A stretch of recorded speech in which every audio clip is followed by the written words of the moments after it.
À 10 heures du matin, Wang Yong, occupé pendant un bon moment, a à peine trouvé le temps de prendre son petit déjeuner lorsqu'une infirmière lui a téléphoné. Où êtes-vous? Envoyez-moi votre localisation. En fait, quand elle s'est précipitée pour livrer des médicaments à l'hôpital de Fortune, elle a eu un petit accident de voiture. Comme il était difficile de trouver un garagiste sur le moment, Wang Yong a été appelé à l'aide. Il est très vite arrivé et a demandé à l'infirmière de livrer les médicaments, tandis que lui s'est occupé de réparer son véhicule. Je t'ai laissé faire son travail et nous faisons le nôtre. Wang Yong dit que son travail actuel consiste à résoudre les problèmes au quotidien du personnel médical afin qu'il puisse travailler sans souci. Le métier de Wang Yong était de livrer des colis.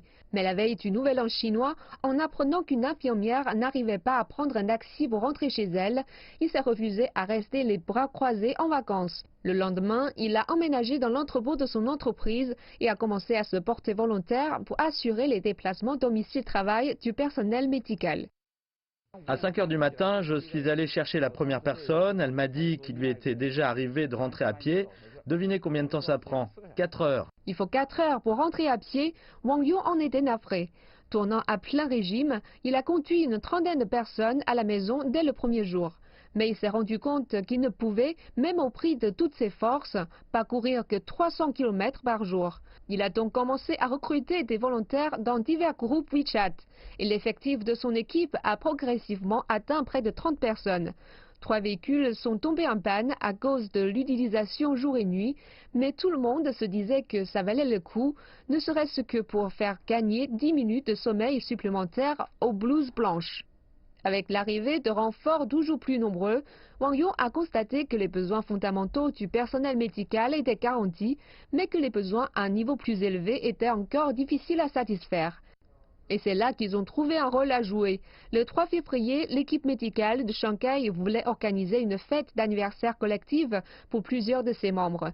Ayant appris la nouvelle, Wang Yong s'est immédiatement mise à ratisser la ville à la recherche d'un gâteau. Si elle n'était pas venue en renfort à Wuhan, elle aurait passé un heureux anniversaire dans sa ville. Mais ici, il n'y avait même pas de gâteau. Alors nous avons passé la commande partout et finalement trouvé une boulangerie. Le patron a dit, vous venez directement le récupérer. Le paiement, je vous l'épargne. Wang Yong a créé un groupe WeChat de bénévoles au service des professionnels de la santé, de la réparation de lunettes à l'achat de pantoufles, de coupe-ongles ou de chargeurs. Dès qu'on fait appel à ce groupe, un bénévole répond immédiatement. Si Wang Yong semble être sur le devant de la scène, c'est parce que des milliers de cœurs compatissants le soutiennent. Il y a un effet boule de neige, une personne encourage son entourage et chacun fait de même. Ainsi tout le monde donne un coup de main et se fait confiance. Le personnel médical sauve des vies en première ligne, je ne fais que garantir leur logistique. Je fais ce que je peux et je pense que ça a un sens.